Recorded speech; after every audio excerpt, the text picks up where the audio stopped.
Dr. Robert Kiltz, for those that Hi. don't know you, can we have a little introduction? Well, I'm just another fellow human being on the quest to be healthy.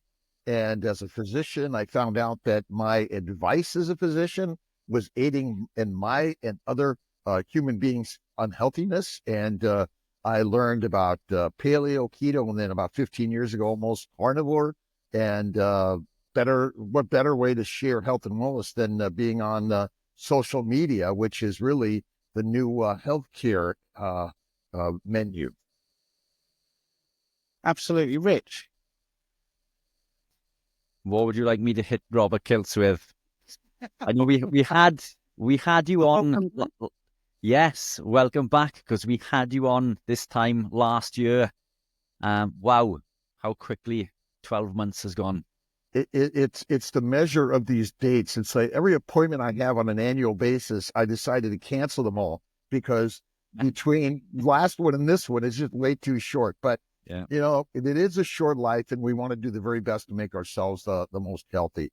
And just in finishing up, as a fertility physician, I've learned that we're all suffering from the improper human diet for way too long, and I've just been so enthused by the environment of both the keto world, the carnivore world, but the general health and wellness that people are talking about online has been a game changer. I can only see so many patients in a day, but we can touch infinite people in this modality. So I think this is absolutely, and I encourage anyone who's experienced the benefits of both keto world and the carnivore world, the faith world and the fitness world, to share your story, because I think that's one of the most important things we can all do. Yeah, I agree. So being the fertility expert, if any of you guys have any fertility questions, pop them in the chat. Stephen with his Hawkeye is on the mark there. I do have a question that there we are. been posed. Yeah, which I think we might be able to get Robert to answer here, because it's sort of around female issues. Nadine was asking, still haven't been able to get a definitive commentary on whether or not the hormones in dairy pose a danger for women's breast tissue. Well, I imagine human beings, like other mammals, have hormones. And so when you eat another animal, it has some hormones inside of it that you're going to consume some of those. Most of us are looking for regenerative and well cared for animals that aren't given all these external hormones or antibiotics or other substances that may be harmful to them and possibly to us. But I don't think that's our biggest problem. Plants are our biggest problem, because plants also contain hormones, by the way, because the phytoestrogens, androgens, and progestins, along with many other chemicals. Essentially, the birth control pill, which contains estrogen and progesterone, was developed from plants. So I would say that we have far worse chemicals and hormones in the plants we consume than you're getting in the beautiful nutrient-dense animal products that you consume. Cool. Sorry, Richard, I didn't mean to cut you off. Sorry. It's just that question's been hanging around. Yeah, no, fantastic. I'd just like to put an anecdote in there. Colleague of mine, or now a friend who came to me as a client initially, he reported recently that his sister, and I'm sure he's listening to this, if he is, feel free to comment in, had tried IVF for, I think it was something like 9 years unsuccessfully. He passed on words of wisdom from Stephen and I's lives that we do, as you know, every Sunday on YouTube. She made these changes begrudgingly after being worn down for a long time, because it does take a long time for us to wake up to these suggestions. 1 year after living a carnivore lifestyle, she's now pregnant after 9 years of paying IVF and not being successful. Have you got anything to add to this? I mean, to me, it makes perfect sense. From a hormonal perspective, have you got any insight in regards to the mechanisms behind this? Inflammation is the cause of all disease. Inflammation is primarily caused by plant sugars, plant antigens, lectins, oxalate, phytates, and more. Plant chemicals, estrogen, progesterone, testosterone, heroin, cocaine, marijuana, are all plant chemicals. And then the fermentation of those plants in your gut via the microbes that are not good for you, by the way. And so they basically damaged every cell of your body. And last I looked, your ovaries and your testicles are cellular components, organs of your body that get damaged. So it's not per se the hormones. Everyone focuses on hormones, but it's actually the cells that either make the hormones or the cells that are affected by the hormones and having the receptors there. But basically the damage isn't to your hormones, it's to your cells that either produce or are the receptors for those hormones or many other functions. Again, a sperm that can't move becomes an infertile sperm. An egg that can't be released becomes an inadequate egg. You might have the eggs in the sperm, but it's not working. So ultimately, think of inflammation as the global cause of all disease. Infertility is just another disease. It is actually the most important thing that we're all alive for, because all this work we do on YouTube is about showing ourselves off. It's the feathers, the colors, the sounds, the things that we all use to attract the mates, because there's nothing more important than attracting a mate than reproducing in life, because that's the prima need of the universe, is to reproduce. And I see exactly that story. I have so many of my clients that many of them have never seen me. They hear these stories online.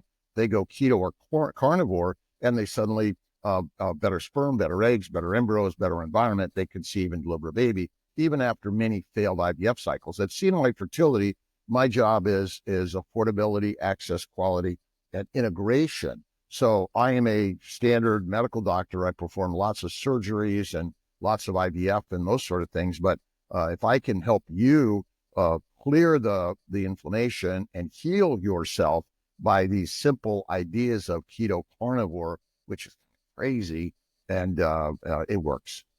Yeah. Okay, got a great question from Sarah here. 30-year-old on carnivore and looking to get pregnant in the future. Would you still recommend a prenatal supplement? And if so, what nutrients? Liver, organ meats, eat the fatty meat. That likely is the only supplement you need, along with vitamin G, which is gratitude. I think faith is the most important part of it. I am having a baby in the future. Of course you are. That's the reason we're all alive. And what prenatal supplement? Faith first. Thank you, God, Lord, Creator, for the day, whatever your gratitude of that thing is, and enjoy the life you're living, and carnivore. But again, organ meats, I think, are important, because likely we utilize the organ meats and the fat. And I would say raw fat over cooked fat, and even raw organ meats over cooked organ meats are probably have more minerals and vitamins that your body needs: copper, magnesium, zinc, iron, just to name a few. But I don't focus on any particular supplement personally. We do sell an organ meat supplement for those people that don't want to take them. I think that they're something we did consume, and I think they'll help tremendously. Yeah. Excellent. Just rattling through some questions, Richard, if that's all right with Robert as well. People have been dying to speak to you, mate. Don't die. Rachel hasn't. Yeah. Rachel has says, I have a female issue. Carnivore since early Feb. Had one normal cycle in February and then no period since. Any idea what would cause this, and what can I do to reverse it? Before carnivore, it was regular. Well, I don't know Rachel's age or other predisposing factors that she may have been living with for many years. So, it could be that you've already done the damage. It's caused damage to your hypothalamus, the brain areas, the pituitary, and then the adrenal ovarian axis, which are important communicating cellular structures that really define normal hormonal production and ovulation. Those are factors. But carnivore, I don't know what carnivore means. I hear people on carnivore eating fruits. That's not carnivore. And carnivore is fatty meat. It's not lean meat. I eat tenderloin and chicken and fish. There's no fat there. The fat is the most important thing to eat, because it contains every mineral, every vitamin, every amino acid, every fatty acid, and every simple sugar your body requires. And it's fat that kills the microbes in the gut, which are not good for you, by the way, and allows the glycocalyx and the glycobiome to heal. So I would say that either the damage was done or your age is already past when that tip over period of going into menopause. But I'd say a lot of it is lean meat is not good for you. Fatty meat, eat less frequently. And if you're over exercising or too skinny, that's not good either. Yeah, just to add to that really quickly, fantastic there, Robert. I think that a lot of women do extended fasting, which causes issues in regards to cortisol as well. That can cause problems with menstrual cycles. So don't over fast. And can I comment about fasting? If you have fat on your body, you can fast long, because the adipose tissue in our body contains every mineral, vitamin, amino acid, simple sugar, and fatty acid. We're built to bring on fat, store it, and we're likely built to go a lot of time without eating, because you and I don't go out and hunt and gather. It's provided for us in abundant ways. So again, we didn't purposely fast. It was seasonality and things like that. So that's where I differ a little bit. Fasting to me is one of the most amazing things you can do, because when you empty the gut, see that too many people are living with a gut full of food. The gut full of food is mostly plants and protein, which are both fermenting in the gut, and they both go to the liver via insulin to convert it to fat. So, again, I think fasting is one of the most amazing things you can do. We're actually doing a 5 to 7 day fast starting tomorrow, and I do it twice a year. I think fasting is food freedom. And last I looked, I've seen no one drop dead from fasting as long as they had enough fat on their body. And yeah, so I agree. That's, again, I apologize for jumping in there, but no, spot on. I completely agree. I think that sometimes people come into this with the wrong mentality and being uneducated in regards to fasting. I think fasting, if we look at the benefits of fasting, we benefit for autophagy, mitophagy, brown fat activation, lipolysis, insulin sensitivity. All of these are elicited when we are ketogenic anyway. But I think sometimes people will over fast. I fast. So when people ask me, do I fast? And I mentioned this earlier, I say no, but I usually go 18 hours without eating, but I eat intuitively. I eat when I'm hungry. If I'm not hungry, I don't eat. I don't force a fast. And what I find from female clients in particular is that they're in this pursuit for this super fast weight loss. They'll overfast, and now their bodies are not, achieving and receiving the nutrients that they need. So I just say, I'm a big fan of fasting, but just be careful with fasting. Fats and proteins make every hormone, every cell in the body, and I think this is where we need the proteins and the fats, and this is why living a carnivore or animal-based lifestyle allows us to thrive. But well, interesting, LDL, VLDL, HDL are adipocytes circulating in the bloodstream. If you think about it, okay? They contain amino acids, simple sugars, and fatty acids, cholesterol, and all the minerals and vitamins. So in actuality, the adipose tissue we store in our body is the nutrient rich cells of our body. They are critical. Obesity causes no disease. It's simply the storage, so you can go days, weeks, and potentially months without eating, including hibernating and nesting. Many animals do not eat for months and months and months because they've built up their fat stores. And again, inside that adipocyte are amino acids. And inside the adipocytes are simple sugars, glycans, and are the fatty acids and cholesterols and the minerals and vitamins. Your body is just saying like, okay, great. When you're in ketosis, you basically are simply reduce the stomach contents to near zero. Zero is probably the best. Now you're not feeding the sugars and the amino acids, which are basically they convert to sugar in the liver, then fat in the liver via insulin, which is the critical part of our liver and survival. So I just think, again, when the problem is that food is so abundant and the highly palatable and foods, meaning the hyperphagic foods are there because sugars, fruit, were available at certain times of the year, but only in limited amounts. And if you didn't eat them all very quickly, you'd lose the opportunity to build the fat so you can go through your nesting time. Bears will mate with a bear, and they will fertilize an egg, but that egg will not implant until that bear is fat enough. And then they cannot survive, nor will they build the babies, because they're going to hibernate. They lose no muscle mass, no bone mass. They lose only adipose cells. So I think we're misaligned in obesity. Adipose tissue is actually the very best thing you carry on your body, which is built for our evolution, which basically you and I didn't have the quick stops, the quick deliveries and all that. Spot on. Absolutely. So we're just going to say, what time is it where you are, Robert? Because I just got back from Nice, France. Right. I got in like last night about 9 p.m. and I was up since 6 a.m. Nice time. So I did get my 9, 10, 11, 12, 1, 2, 3, 4. I got my 7 hours, which is unusual for me. I do 6 hours. So it's about 6. What is it right now? 6:17 in the morning. That's fabulous. Wow. You are one of the most brilliantly active listeners I've ever seen. I can see your brain absorbing information and questions, and you can't wait to outpour it, which is fantastic. I just want to tell everyone that Richard Smith and Coach Stephen are two of the most inspiring human beings in the keto carnivore space, the fitness space, and I watch them religiously, and I think that the more we gain together, the better. Appreciate you guys. Way too kind. And Yes. right back at you also. Right back at you also. And the check's in the post. So, right. That's brilliant.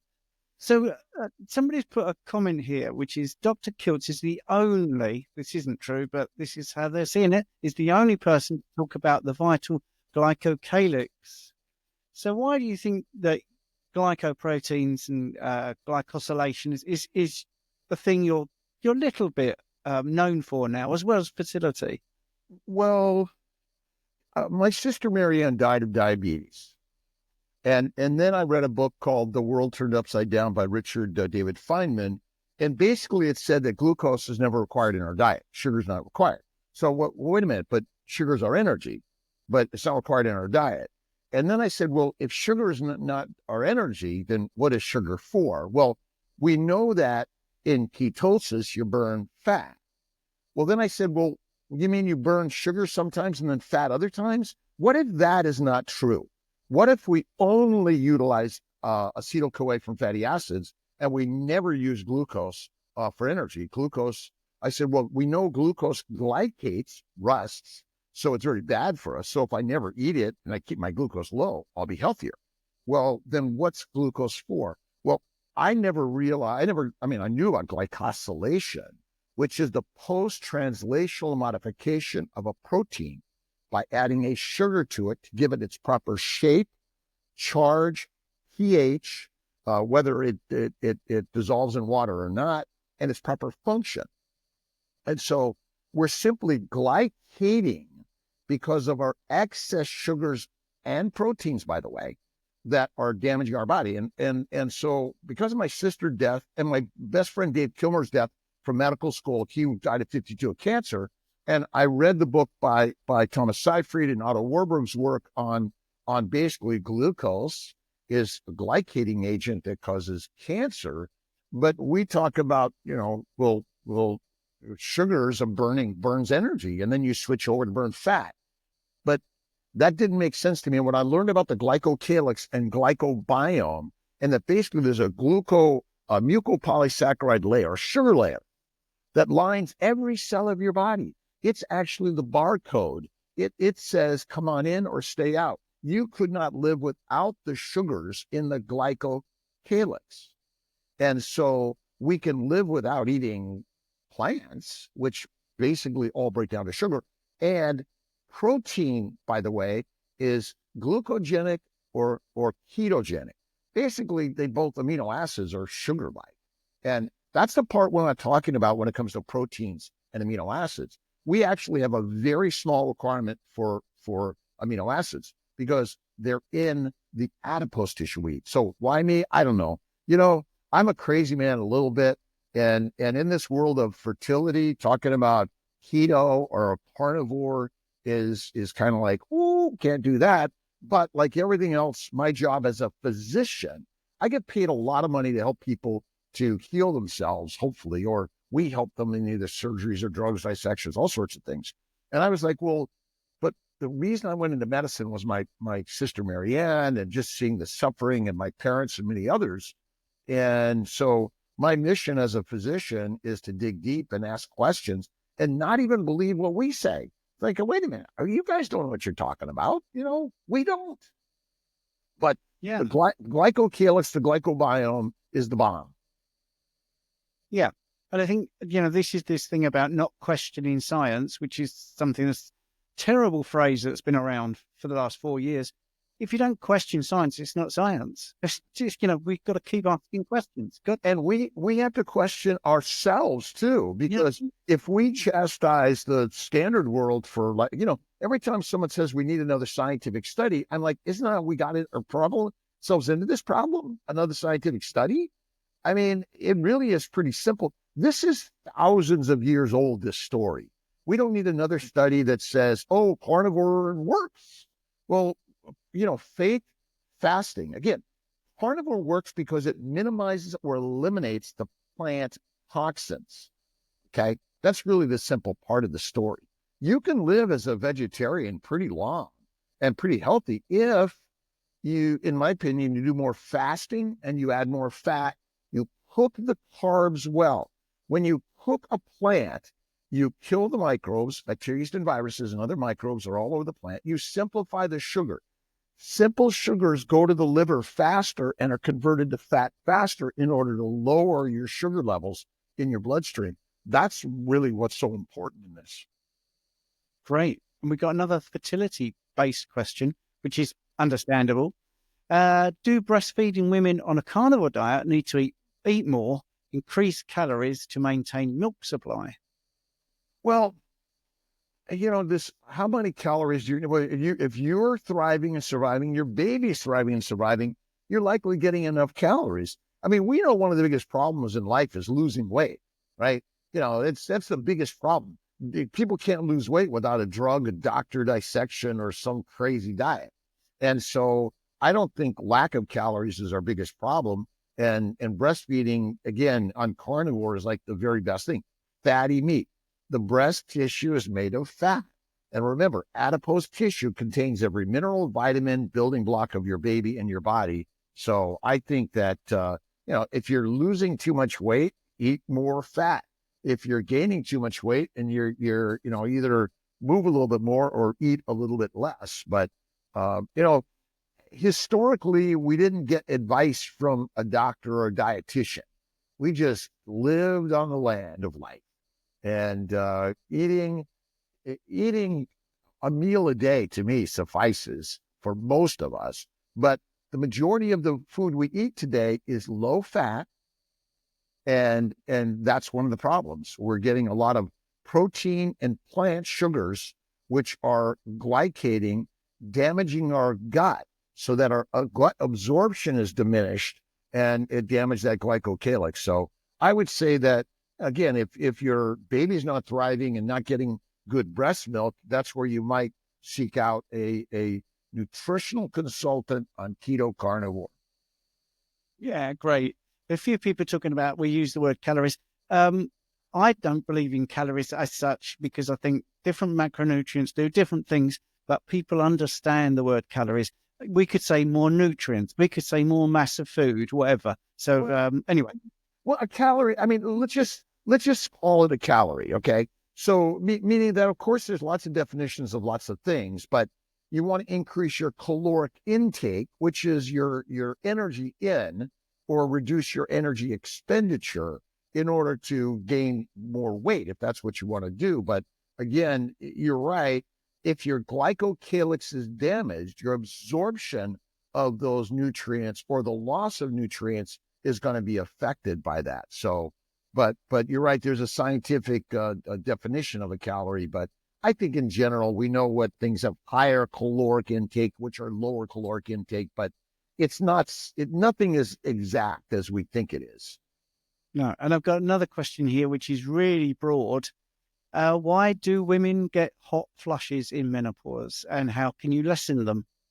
I don't know that answer, but there's a thermogenic effect of inflammation that affects our natural thermogenic set point, and but it's likely related to inflammation of those centers that cause that. And fat is one of the best things you can do. To eat fat, eat adipose tissue, eat butter, eat raw is the very best thing. I'm not a milk fan, by the way, so I don't push milk. I think a little bit of cream or butter, but mostly animal fat, and uncooked animal fat is better than the rendered stuff, in my opinion. I think those will help. Look at the Elizabeth Bright, some others out there talk about it, but essentially, it if you live long enough, and depending on the inflammatory state of your body, some people are going to get more hot flashes than others that are going to last longer than others. And for the reason is we don't know exactly why some people more so than others. But I think when you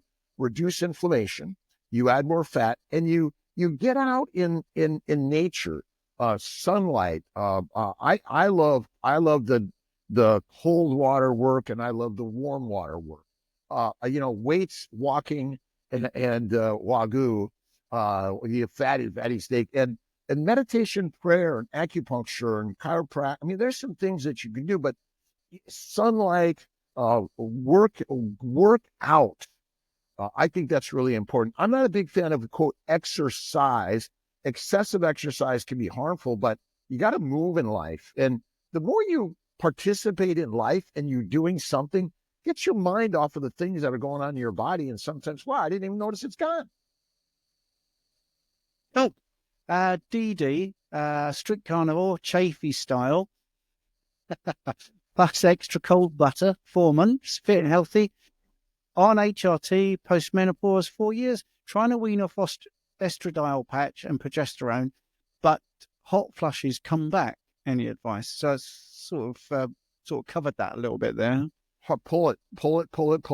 You can go to like a patch every other day, a patch every 3 days, every 5 days, every 7 days, push it out and out and out, or you just rip the thing off, because you're gonna it's gonna be hardship, but it's kind of like learning to run a marathon. It's gonna be hard. But I'm sure you guys both know that through hardship you build a strong ship, and I know you can do it. It's like people don't die of hypoglycemia unless they're taking a drug or they got a tumor, by the way. So this idea that I'm hypoglycemic, I'm going to die, ain't true. And you're going to be fine even when you go through those hot flashes and you push through them. But it's like, get out in nature, go out sunlight, do a workout, and hang out with some good friends that can push you along. Yeah. You mentioned hypoglycemia there, and one of the things that's a big sort of issue at the moment, it's not something I've bought into, to be honest, is people worried about insulin suppression. Because most people that worry about that, when I ask them, how are you feeling? They have low insulin, Robert. There's this term, insulin suppression. We can't produce insulin. And I'm like, well, it's on your blood test and you're fine and fit and healthy. Have you heard anything about this? Well, yes. And I do my 5-day fast. My glucose is 50 and my insulin is less than 2. And I feel fine. I'm doing my workout. I'm doing my normal stuff. Okay.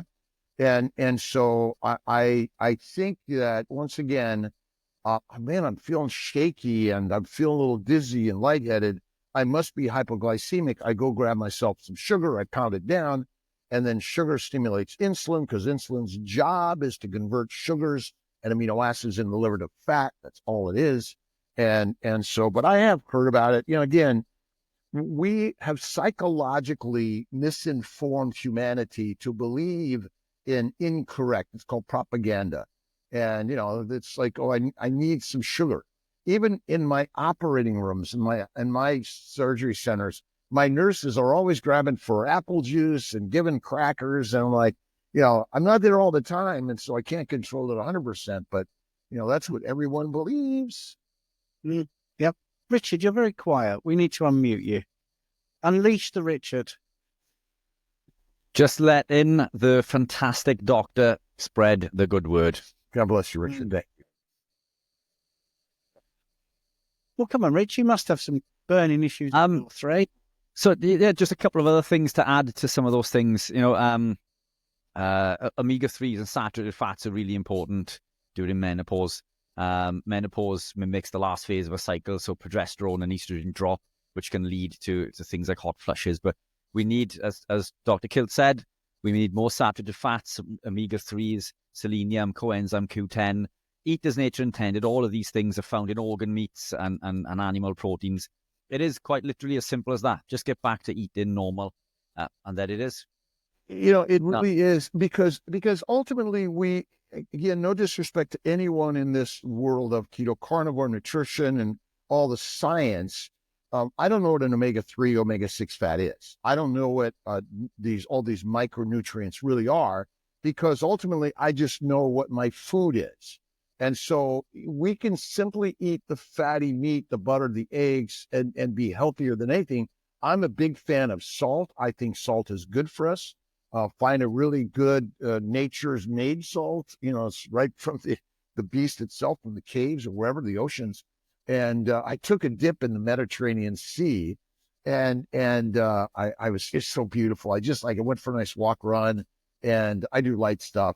And the sea was drawing me. I got in, and then afterwards I dried my suit in the bathroom, and there was salt all over the place. So it's like I could scrape it off the drying bar. It was really cool. But I think you're right. Fat, again, fat is anti-inflammation.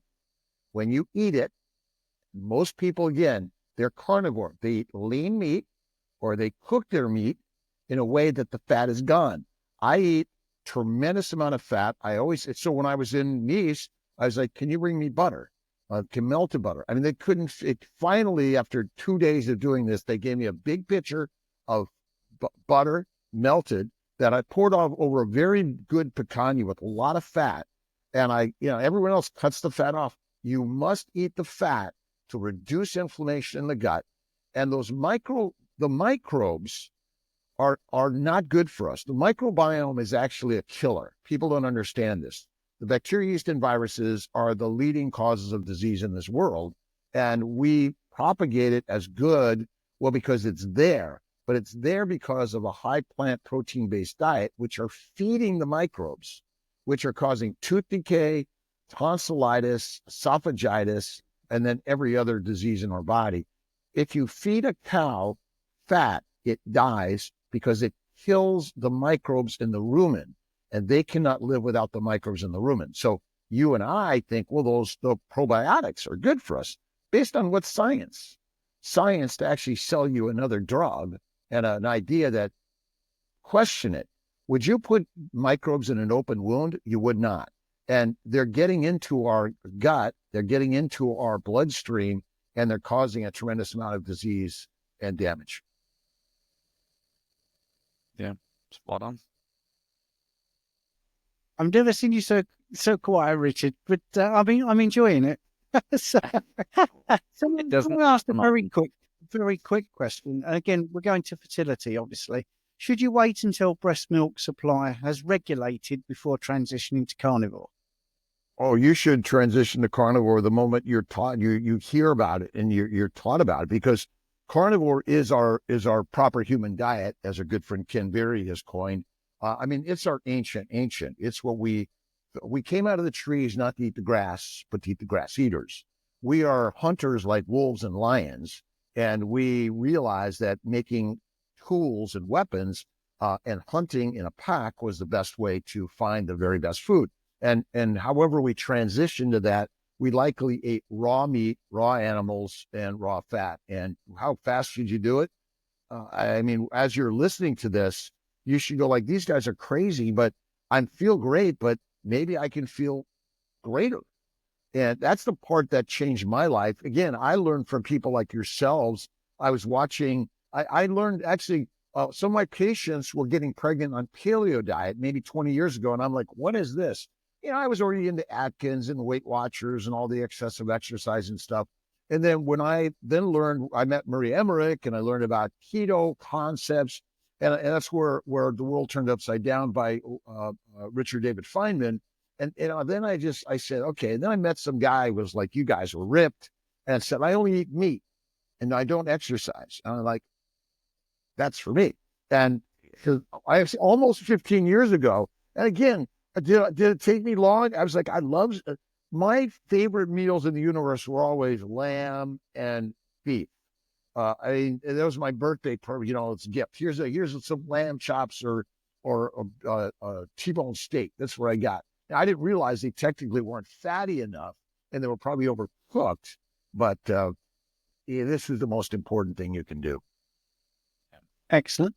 Another comment here, and I think, sorry, go on, Robert, carry on. No, you go that comment, but maybe it's the same one. I see iodine and magnesium deficiencies, but go ahead, you get that one. I'm sorry. Yeah, well, I think this is relevant. Anyone doing something about iodine, Elizabeth Bright talking about the importance of iodine.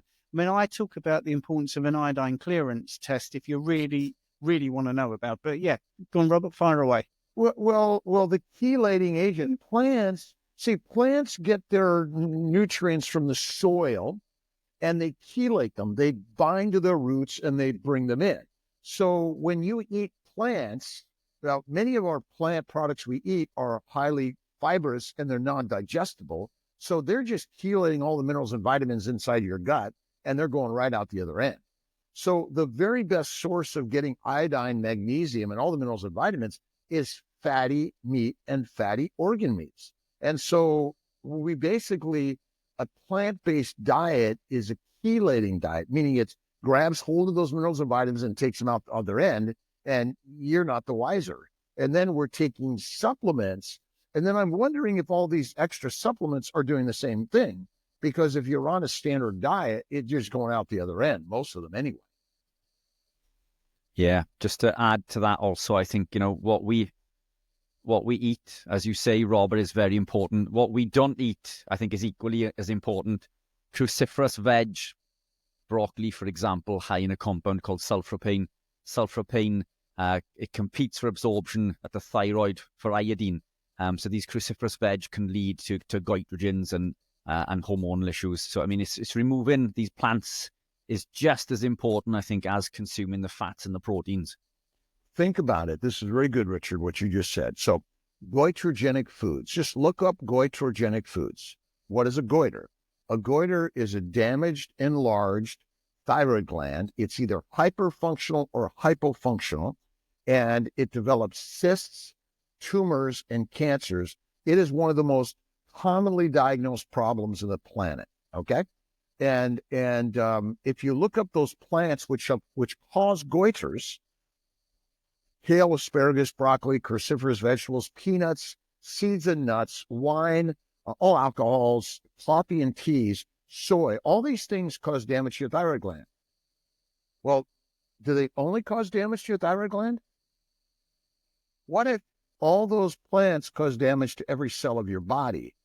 Brain, heart, liver, kidneys, spleen, bones, muscles. So if we already know the goitrogenic foods, how about tumorgenic or inflammatory foods, which damage every single cell of your body? And we've just been lied to. Now, look, if you can't hunt the beast, you're going to eat what you can. Well, we're hunter-gatherers, but that's because hunting is not easy, right? Go out there with your bare hands and go hunt down a bull, right? It ain't going to take you down. It kills many a lions, by the way. This is one of the most important things that people don't realize is that killing an animal and eating it is a hard thing. Here we are as human beings in our modern world, likely secondary to the fact that we were able to hunt and eat those things. Now, we can get a lot of calories from eating plants, but to eat plants, we had to process them properly, either cook them, ferment them, or many other ways, or soak them. But and we're dying of those diseases to the secondary to the plant-based diet because we can't live on them. but not the healthiest, and not without some risk of dying of diseases that we're like, and what's the answer? You go to your doctor, why'd I get this, doctor? And you say, unlucky, we don't know, right? Yep. Just for the audio people, what is the book you held up? What's the title of the book? Well, I've got a couple of books. One is my Kiltz's Keto is Carnivore, and I do have a new one up, which is essentially a play on the baby's diet: bacon, eggs, butter, beef, Kiltz's ice cream, salt. Now, not all the time, by the way. You can have a fruit from time to time, but not all the time. The same thing with a little ice cream. But our Babies for Babies book is out there. For some reason, let me see if I've got a copy. I don't have a copy right next to me here, but you just go to drkiltz.com or Amazon. You can see some of our books and ideas are out there, which just share this in a way that I hope it's easy for us, because Occam's razor says the simple answer is the one. The simpler, the better. And that's the most important part to this story. You don't have to make it hard. I also have a fertility book, kind of everything about fertility, similar talk. I mean, I'm always, I'll go right to diet faster than anything. For me, it's always, what are you eating? I ask people I go through their history. I ask them about their past medical history, their surgeries, and have they had any pregnancies, how long they've been trying. And I ask them about their height and weight, and then their diet. And then the most common answer is, well, what do you eat? They eat clean and healthy and organic, which I don't even know what those are. Last I looked, do you need, the beauty of ribeye steak or meat is like, there's no cleaning. So, it's the healthiest thing you could eat, and it has all the minerals and vitamins that you and your baby requires for health and wellness. And the original fast food. Nothing. It was fast. It ran from you, and you had to work to get it. But when you got it, see, the interesting part is that plants are live organisms, by the way, just like all animals. All of the universe is alive. All right, a rock is alive. It's changing. Atomic particles that are vibrating, that are part of our existence. But basically, a plant is a live organism. They're easy to kill, and they want it that way because they control you. They feed you with their DNA, and they control you with their chemicals, right? How many people get hangry for a ribeye steak? No, we savor it. We're patient we know. We don't go crazy. People who eat plants, their brain goes crazy. Yeah. On the subject of you saying fatty meat, a few people are asking about fish. What are your views on fish? Well, fish stinks. It's the contaminated waters of the world. Humanity has toxified the waters of the world, and the fish are just getting contaminated. I don't consume fish of any significance or frequency. I will mainly do beef, some lamb, pork are my favorites.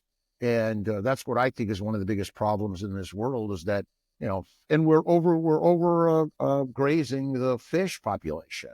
But meat, pretty much we existed for thousands of years with our plot of land, our animals, and a small amount of plants. But we focused on eating the meat.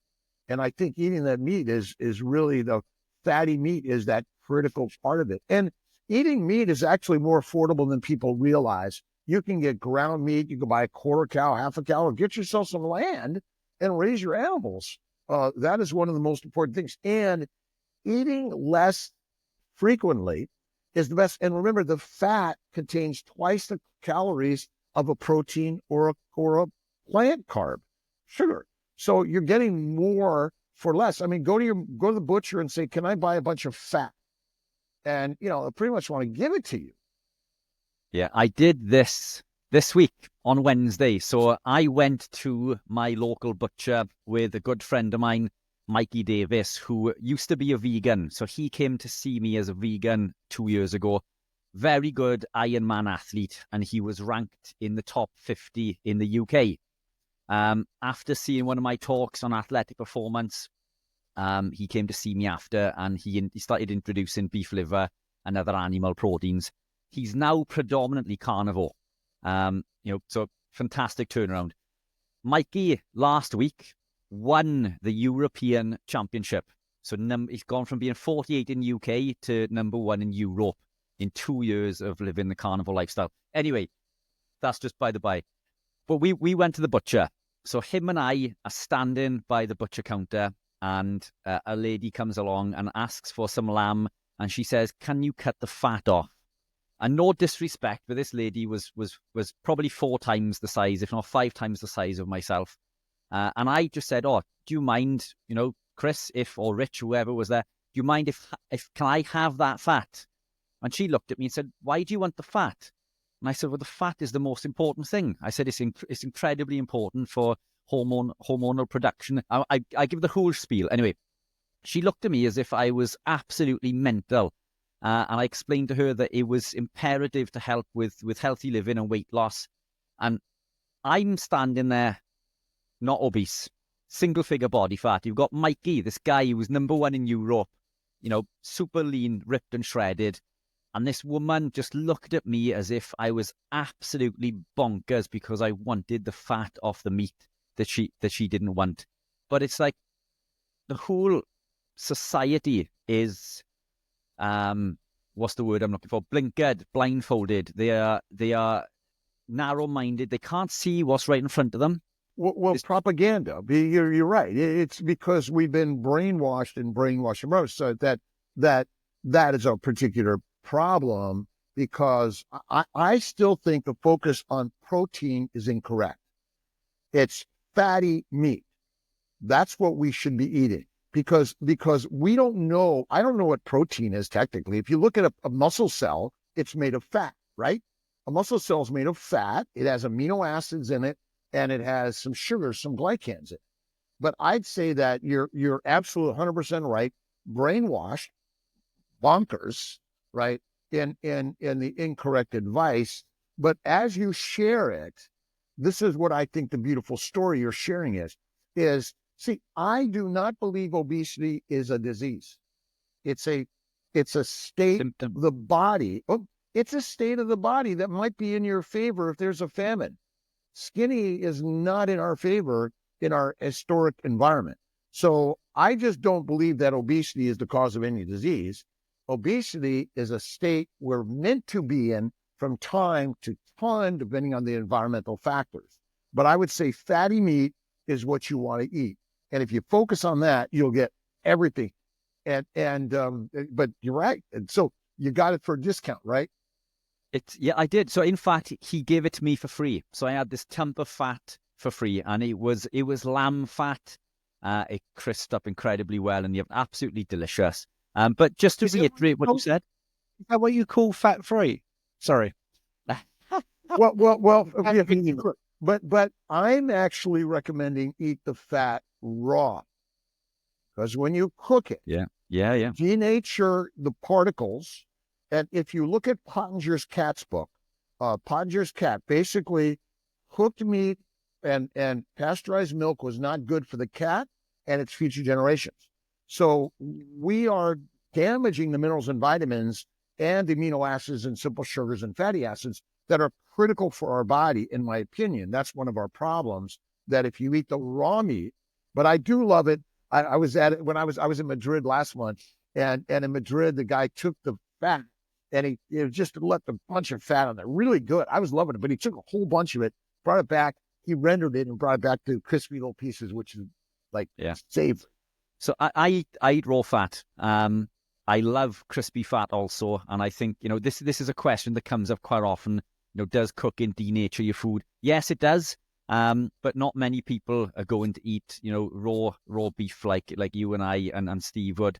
And I think it's more important just to consume that protein and fat rather than not consuming it. But just to circle back really quickly to what you mentioned there about the fat being super important. Nature provides us with a combo of protein and fat. It gives us this perfectly packaged present. Almost every protein in nature comes with fat. And this is why, it's sort of the opposite of what you were just saying, really. But I think if we prioritize fat as nature, protein as nature intended, by default, we get these fatty cuts, and I always push the fatty cuts. One of my favorite cuts of beef is a chuck steak, because it's incredibly fatty, and it's one of the cheapest cuts. I don't know what the equivalent would be in the States, but it's incredibly cheap. It's half the price of rump, and it's absolutely fantastic. But nature gives us this perfectly packaged present of protein and fat. What do we do in our wisdom? We cut the fat off thinking we know better. Protein should always be consumed with fat.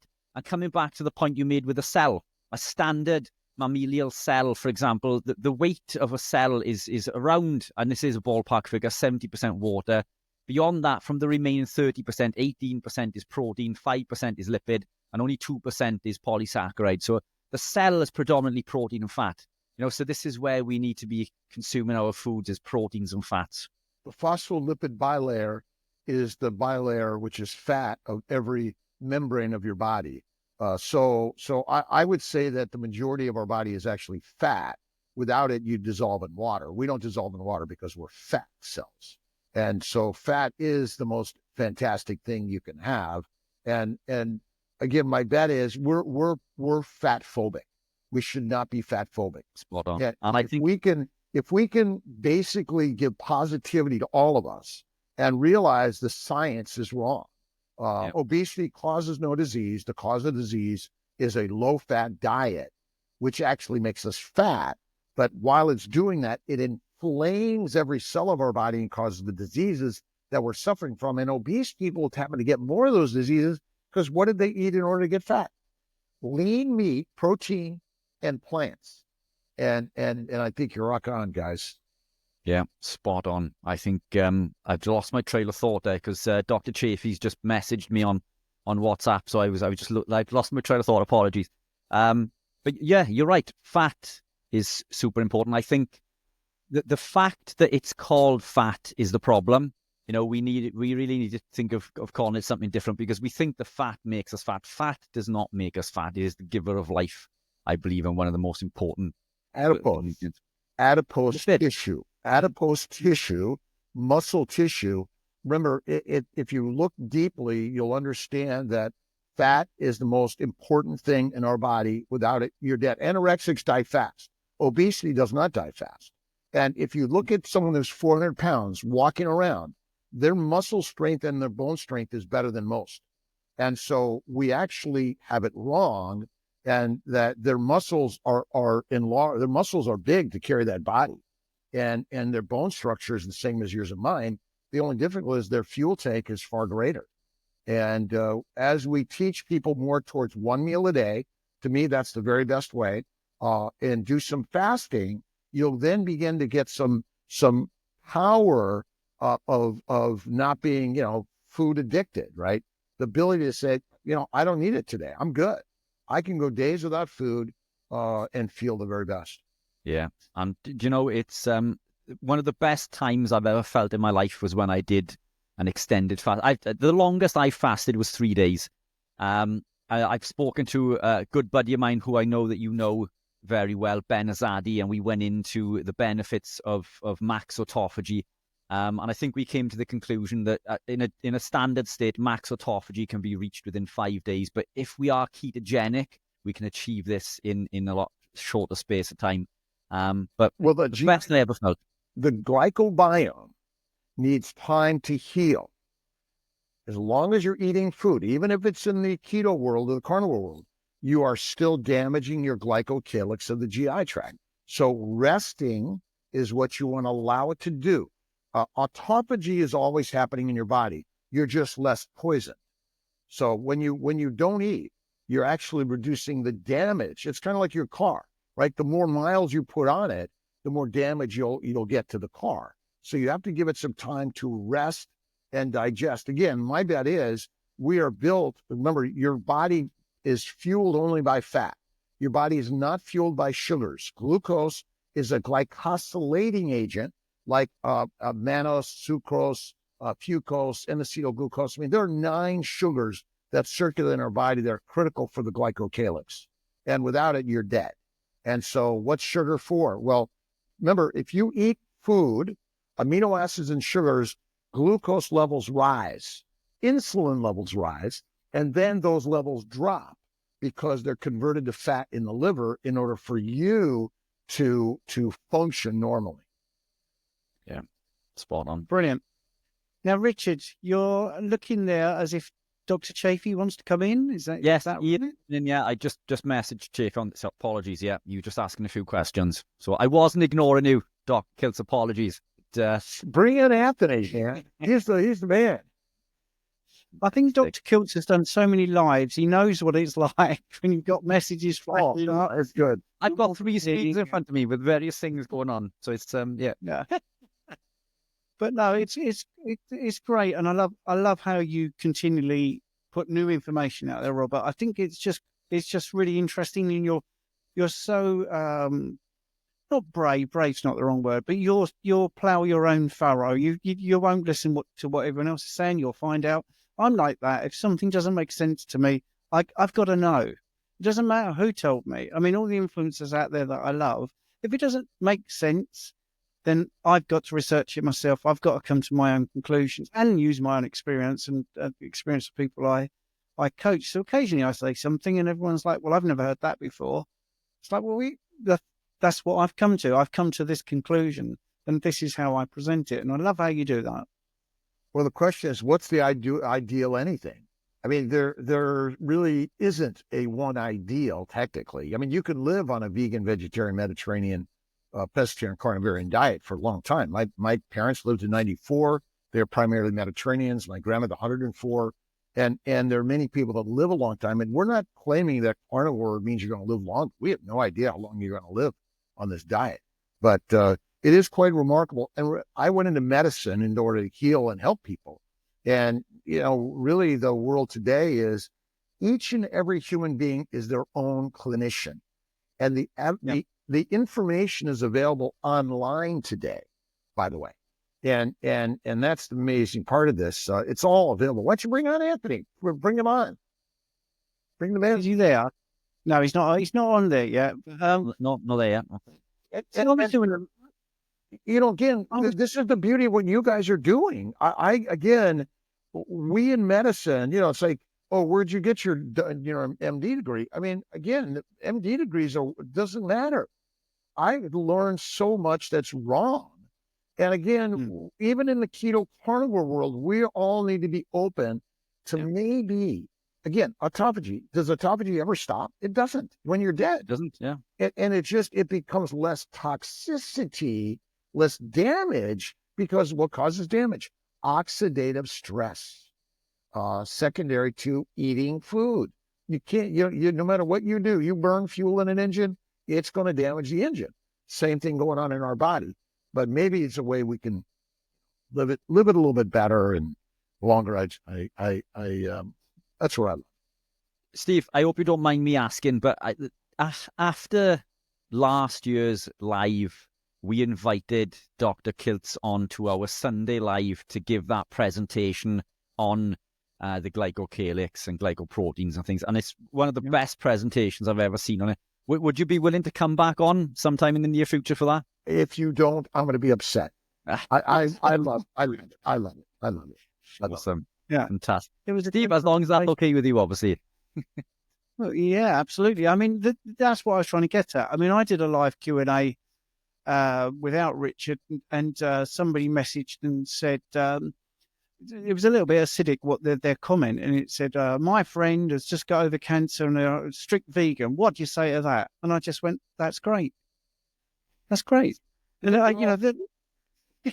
think of plants as medicinal.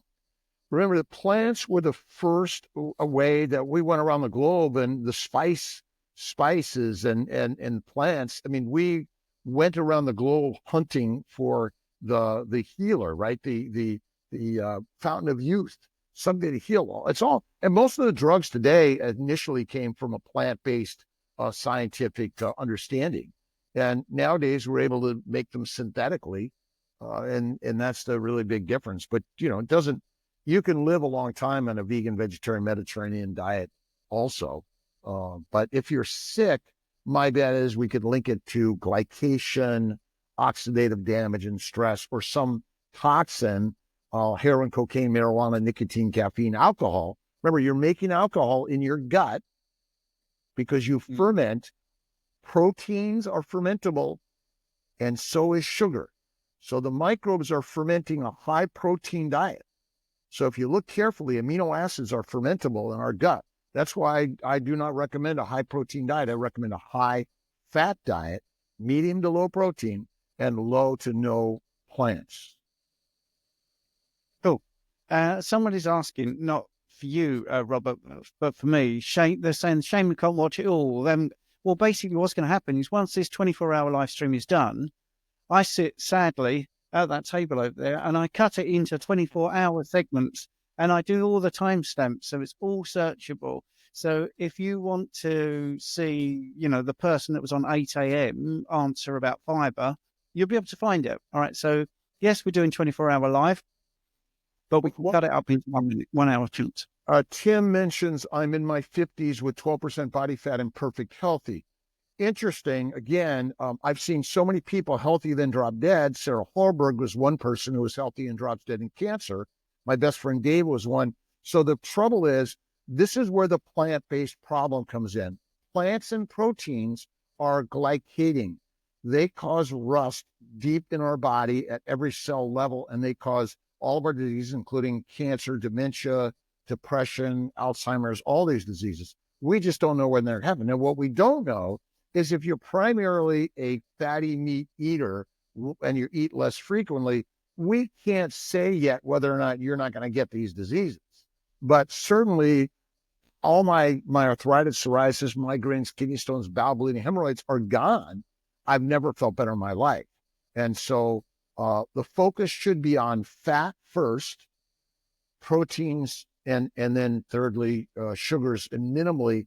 They're not our killers if you eat them small amounts infrequently, unless, and this is where plants come in, we have anaphylactic reactions to plants and shellfish and fish.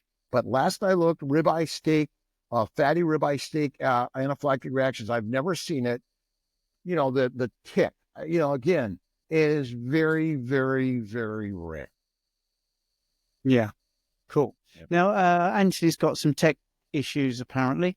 So, Dr. Kiltz, did you want to go, or are you okay to hang on for a couple of minutes to say hello to Anthony? I'm going to do the same thing. I'm going to be.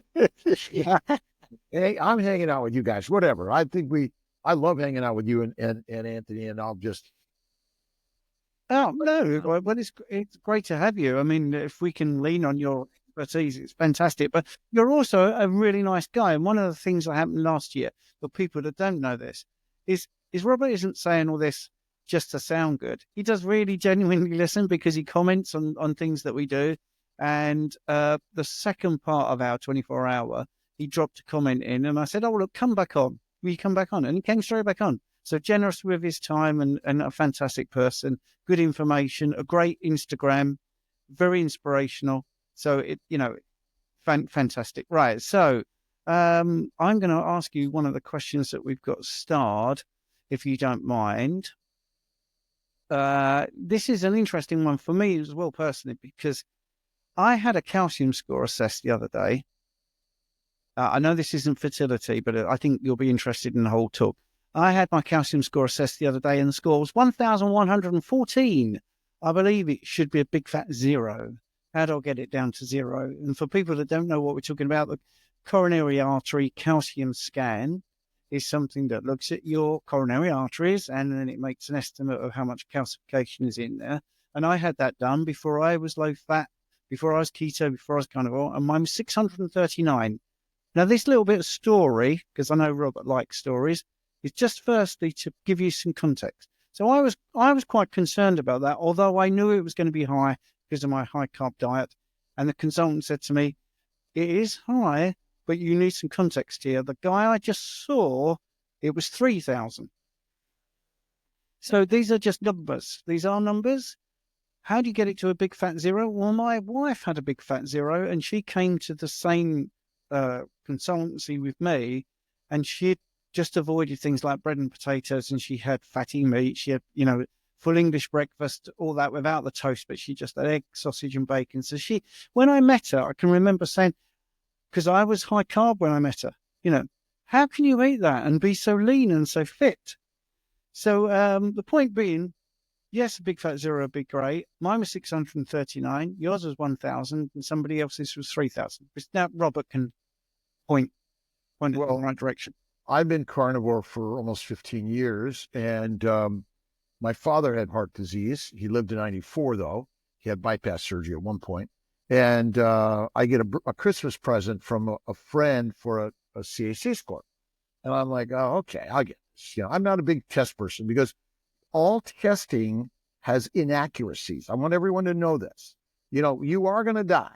There is no test that's going to tell you you're going to die in 5 minutes or 5 years or 50 years. We don't know that. Mine was 680. My repeat was 700. And I go to my cardiologist. He's now my cardiologist, right? And he's a big biker, and he also had a high CAC score. And I do the treadmill test, the cardiac echo, and I'm flying colors. You're fine. Says goodbye. And although he was still like leaning toward a statin because I have high cholesterol, but he was okay when he heard I was a carnivore, and he wasn't pushing anything. But, then I talked about doing a CT angiogram. I'd already talked to Phil Avadia. I get my CT angiogram, and I've got a minor narrowing of my circumflex, but everything else is wide open. So accordingly, I don't have any evidence of any significant heart disease. But it's no test in medicine, in science, is 100% accurate. There's a positive and negative predictability. There's false positive, false negatives. I don't care what it is. Science, testing in medicine is the biggest business in the world. So again, does this mean I'm not going to die of a heart attack in 5 days? Or no one knows that answer. We don't, right? And there have been people who have major narrowing who live a long time. So our ability to predict 100% is very poor. I stuck to carnivore. I'm probably just not going to ever get it tested again, and that's the very best thing for me. Yeah, and I agree with you. I mean, when I got that score, I did all the online calculators, and I probably died 9 years ago, according to the calculators. I shouldn't be here. And other people, like you say, can be thinking they're fit and healthy and can drop dead. So I would have to say that, especially with the bloods I've done for over a decade of bloods, they are a proxy marker. They're okay. There may be a guide, but really, how you look, feel, your energy levels, your sleep, what your skin looks like, all those things are possibly more important, really, than these numbers, which will be very different even an hour later. And that's one of the things people don't realize is that I can do the test on the same blood 10 times on an analyzer. I'll get 10 different answers. Or I can draw the blood 10 different times and I'll run at the same time and it's going to be the same or all over the place. Again, there's a certain inaccuracy to all medical testing. We know that. Okay, cool. Well, I'm really pleased that you're happy to give us a bit of time here, extra time. How long does it take to get fat adapted for energy? You already are fat adapted. You're born fat adapted. The human body, the mitochondria takes acetyl-CoA from fatty acids all day long. When you are cachectic or sarcopenic and you have no fat on your body, you will drop dead fast because fat is required so fast.